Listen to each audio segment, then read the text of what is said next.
Ben, c'est comment on transforme une contrainte en prouesse. Enfin, je reprends vos mots. Hein, je pense que la première chose que j'ai ressentie avec Francis quand je suis parti avec en forêt, c'est-à-dire j'ai compris qu'il fallait qu'on bascule dans un temps qui n'était pas le nôtre pour visualiser littéralement le fait que les arbres soient des êtres vivants. On ne vit pas assez longtemps pour voir pousser les arbres, on ne les voit pas mobiles évidemment, mais dès on rentre dans ce jeu intellectuel de se dire oui mais si on rentre dans un temps qui est plus rapide, on va les voir bouger, et ce qui est finalement des promesses de mouvement en permanence, un tronc pour moi c'est une promesse de mouvement, un bourgeon qui va éclore c'est une promesse de mouvement, et l'idée c'était d'embarquer les gens là-dedans, parce que ça existe. C'est nous qui n'avons pas l'équipement sensoriel nécessaire pour le Ce ressentir. que, je, ce que je trouve très amusant, moi, c'est que quand vous adoptez le temps des arbres, les animaux disparaissent. Parce que ils vont beaucoup trop vite.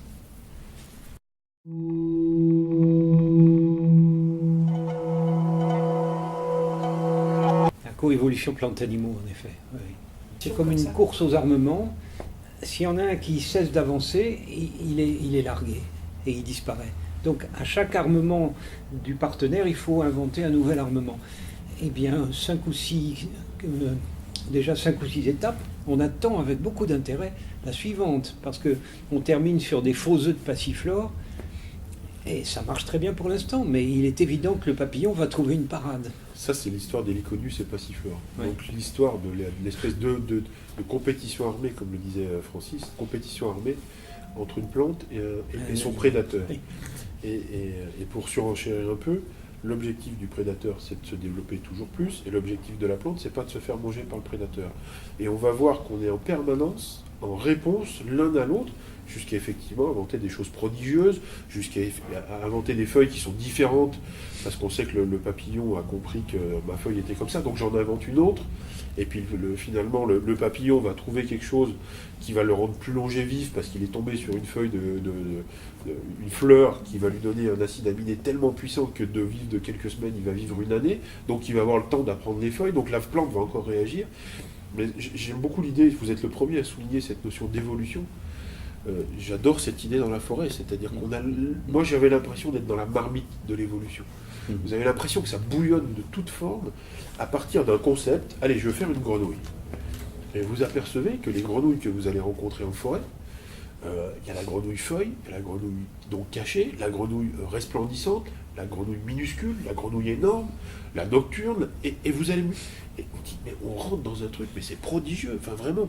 Et je trouve que, enfin moi j'ai été dans beaucoup de milieux dans le monde, mais je crois que le milieu qui m'a le plus étonné, c'est la forêt péruvienne, justement dans le déploiement de cette diversité du modèle vivant. C'est-à-dire que on sent qu'on est dans des propositions, il n'y a pas de limite, il n'y a plus de limite.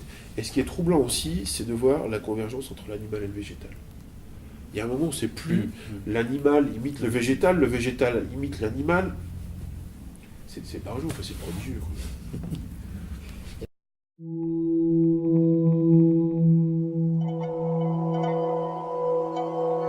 Ouais, je sais pas, mon prochain film sera probablement un film sur les bactéries.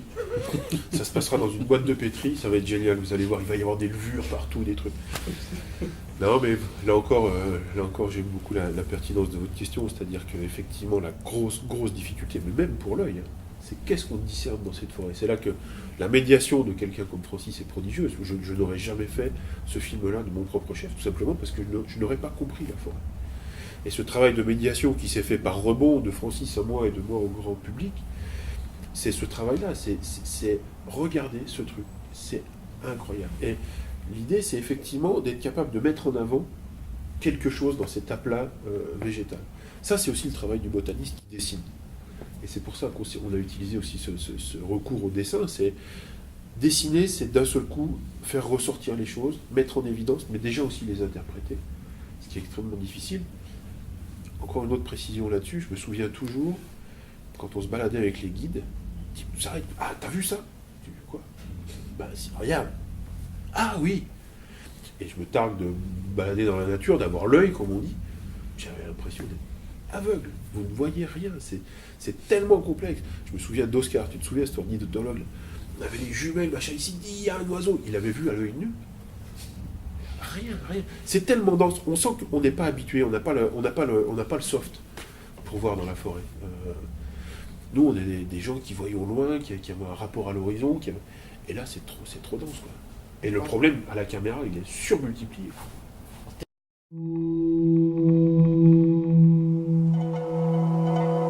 Ben oui, il n'y a plus de paysage. C'est aussi simple que ça. Il n'y a plus de paysage.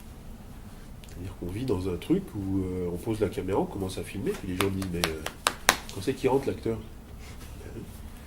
Mais enfin, je trouve que épistémologiquement, c'est intéressant.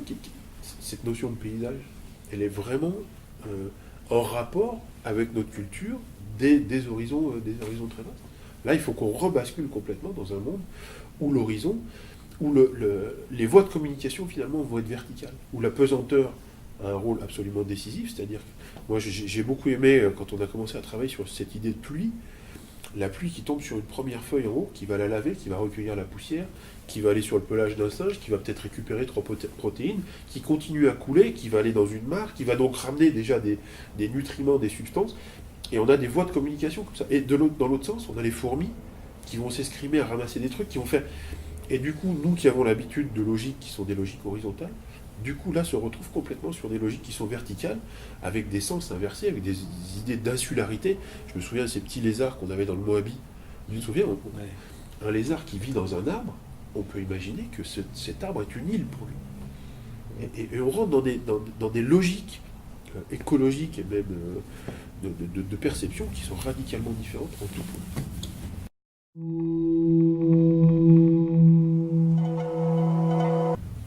Moi j'ai fait que l'effleurer, mais toi tu vis avec. Oui, je crois qu'il faut vraiment vivre avec. On s'aperçoit alors que notre vocabulaire de tous les jours, notre langue française, elle n'est pas adaptée à la description des plantes. Je me heurte sans cesse à ce problème-là. Nos mots, ils sont faits pour les animaux et les hommes, mais pas pour les plantes.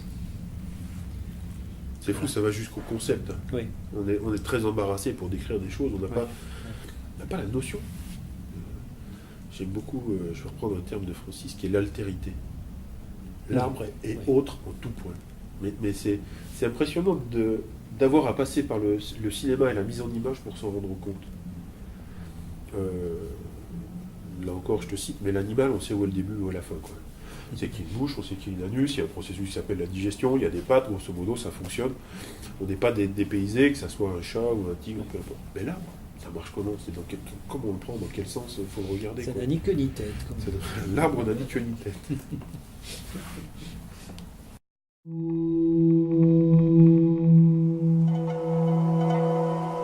Ça c'est vrai, je joue pas du tout dans cette histoire. Je pratique mon activité quotidienne habituelle quand je suis en forêt. Je dessine parce que qu'est-ce que je peux faire d'autre? Si je veux garder des souvenirs de ce que j'ai vu, je vois pas de meilleur système que de dessiner. Donc c'est ce que j'ai toujours fait. Voilà.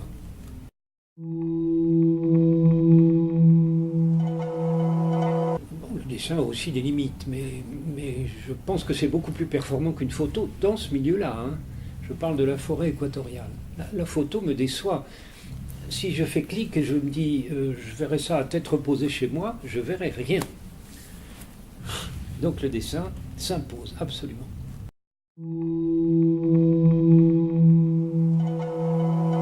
Oui, je pense, en effet. Oui. Bah, c'est la première chose que vous faites quand vous rentrez en faculté de biologie, hein, c'est on vous apprend à dessiner, parce que si vous êtes capable de dessiner, c'est que vous avez compris.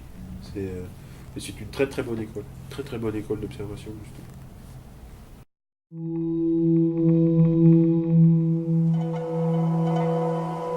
On va laisser parler l'expert escanopé.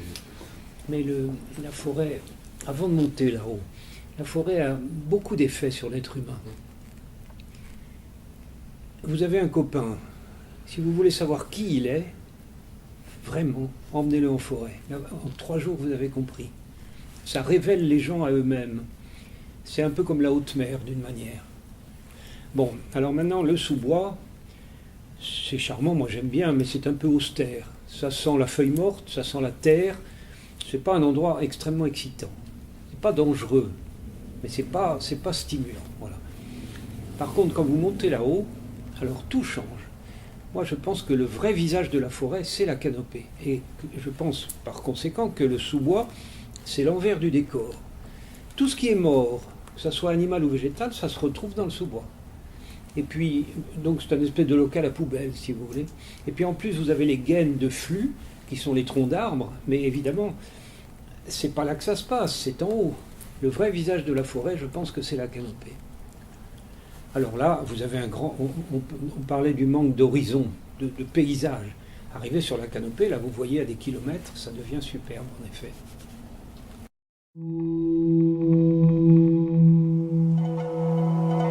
Ben, moi, c'est un ressenti qui est un mélange de physique, de bien-être, de respiration, de paix, de tranquillité, de sérénité, de protection. J'utilise tous ces adjectifs volontairement parce que il y en a pas un qui prédomine. C'est un sentiment qui est très complexe. C'est du bien-être. Si on avait arrangé ça dans une case, c'est du bien-être. Moi, j'ai envie de faire ce geste chaque fois parce que j'avais l'impression d'être dans le creux de l'arbre. Et quand vous êtes dans le creux de la main, vous êtes vraiment protégé, quoi. Et vous êtes ça a ceci d'intéressant, c'est que vous êtes à la fois protégé et vous voyez loin. Et je pense que naturellement, l'atavisme nous amène à aimer voir loin. Parce que voir loin, c'est voir arriver le danger, c'est se sentir bien. Et je trouve que le haut des grands arbres de la forêt tropicale nous ramène probablement dans une espèce de bien-être fossile, comme ça, en tout cas issu d'un profond atavisme. On sait que l'espèce humaine était canopéenne, à un moment donné. Et je n'arrive pas à m'enlever cette idée de la tête qu'on a ça en nous encore, quoi, inscrit. Et que l'endroit où on est bien, c'est là-haut. Il peut rien vous arriver. Quand vous êtes là-bas, c'est inexpugnable. Inexpugnable.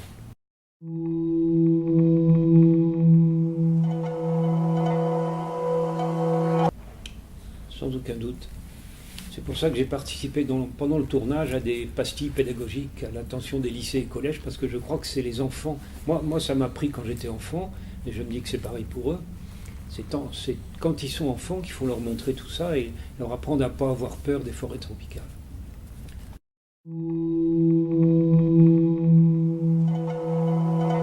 Ben, le problème, c'est que c'est le sommet mondial de la diversité biologique. Si on détruit le sommet, il ne restera plus que la base. Et qu'est-ce qu'on peut faire sans diversité biologique? Attendez, posez-vous cette question. Qu'est-ce qu'on mangerait sans biodiversité? Moi, je vais vous le dire, il nous resterait de l'eau et du sel. C'est tout. La potion va être amère. Oui. Au-delà du rapport aux forêts, c'est même notre rapport à la planète qui se pose aujourd'hui. C'est avoir conscience qu'aujourd'hui, on vit dans un monde dont on connaît les limites. On a ce point de vue-là, on a ce point de vue extraterrestre qui nous permet de voir la planète dans son ensemble, d'en mesurer à la fois la grandeur et la finitude. Qu'est-ce qu'on a envie de devenir? Je crois que c'est la première fois dans l'évolution, puisqu'on parlait d'évolution, qu'une espèce a à gérer la notion de son propre destin, en toute conscience. C'est-à-dire qu'on a la connaissance, on a les remèdes, on a l'expertise, l'analyse, il nous manque le chaînon politique. Et c'est le plus difficile, hein. Il suffit d'aller gratter dans les archives de l'histoire pour s'apercevoir que si on n'est pas foutu de protéger nos semblables, il n'y a pas beaucoup de chances pour qu'on protège les petits oiseaux et les arbres, mais c'est quand même bien de notre destin dont il s'agit. Et la question qui nous est posée, je crois, et qu'on a envie de poser nous, c'est voilà, qu'est-ce qu'on fait? On continue à couper? Qu'est-ce qui va rester des champs de ruines? C'est pas joli, un champ de déforestation, hein. C'est sinistre, c'est envahi par les moustiques, ça pue, c'est effrayant, c'est mortifère. Et quand vous avez, je n'ose pas dire la chance, mais en tout cas la capacité d'expérimenter ce rapport entre ces deux mondes, mais il est évident que vous choisissez. Et je pense que tout le travail aujourd'hui nous incombe, que ce soit les scientifiques, les cinéastes, les artistes, vous, les journalistes, c'est de retisser le lien, c'est-à-dire pas hésiter à repartir de la base, hein. On est les fondamentaux. La déforestation, tout le monde a compris. Je pense qu'on n'en est plus là aujourd'hui, mais c'est de dire, ok, on va peut-être vous réexpliquer ce que c'est, parce que nous, on a eu la chance d'y aller, et je vous assure que c'est incroyable. Et je pense que notre devoir, fondamentalement, c'est de rapporter ce récit, de dire, écoutez, peut-être que vous ne pouvez pas y aller, parce que, pour plein de raisons, parce que ça vous fait peur, parce que, etc. Mais nous, on va vous dire que c'est important. Et voilà, c'est notre boulot.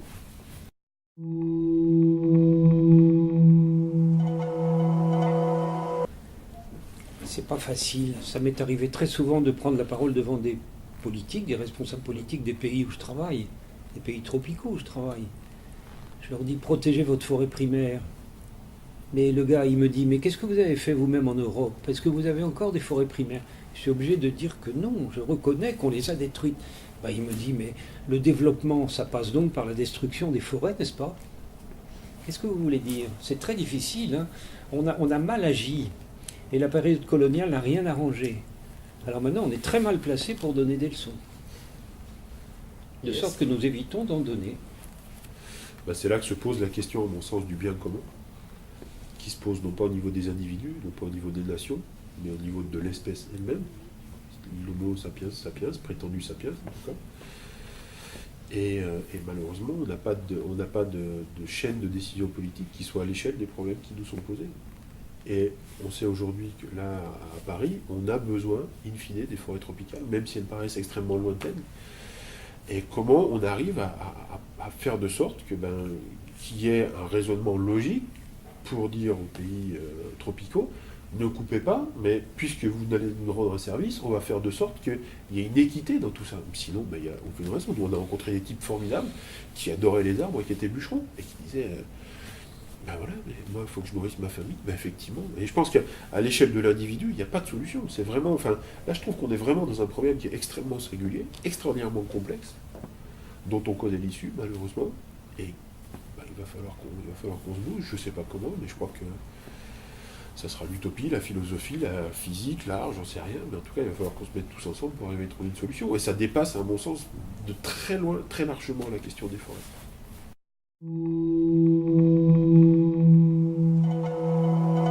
Déjà, prendre conscience. Je pense que la connaissance est fondamentale pour moi.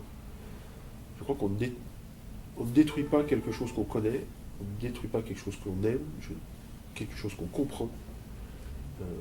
C'est cette notion d'empathie dont on commence à parler beaucoup, et heureusement, je crois, puisque c'est une espèce de réaction salutaire à cette notion de compétition qui va nous amener dans le mur, à mon sens, assez vite, quoi.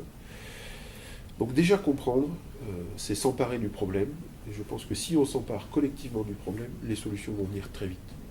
Tout le problème, c'est l'atomisation, le morcellement de ces consciences-là, puisque personne n'a intérêt à aller là aujourd'hui. Voilà, plus on sera nombreux, plus ça ira vite, que plus mieux que ça va être.